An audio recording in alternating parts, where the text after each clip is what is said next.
Viewers, আজকে আমি এসেছি রংপুর শহরের পায়রা চত্বর এলাকায় পোস্ট অফিসের পাশে একটি হোটেলে। সেটি নিরামিষ হোটেল, যার নাম ভেজিটেরিয়ান ফুড। সকল ধরনের নিরামিষ আইটেম পাওয়া যায়। ভিতরে ঢুকে দেখি নিত্য প্রয়োজনীয় জিনিসপত্র, যেমন তেল, আটা, সুজি, খুরমা, চানাচুর, সকল ধরনের খাবার পাওয়া যায় এবং নিত্য প্রয়োজনীয় জিনিস সেখানে রয়েছে। এবং ভিতরের ইন্টেরিয়র সব কিছুই সুন্দর এবং নিরিবিলি পরিবেশে তারা খাবার বিক্রি করে এবং তারা প্রতিদিন বিভিন্ন প্রকার খাবার তৈরি করে থাকে এবং তাদের মেনু কার্ডটি দেখলাম রিজনেবল প্রাইসের মধ্যে।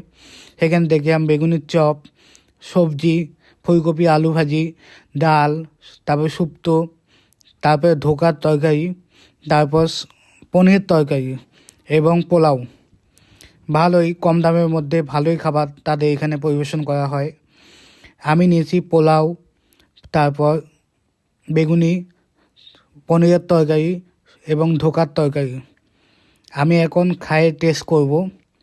প্রথমে দেখলাম বেগুনি দিয়ে ভালোই লাগলো খাবারটা। সাথে নিয়েছিলাম ধোকার তরকারি এবং পনিরের তরকারি। পনিরটাও অনেক ভালো লেগেছে। এখন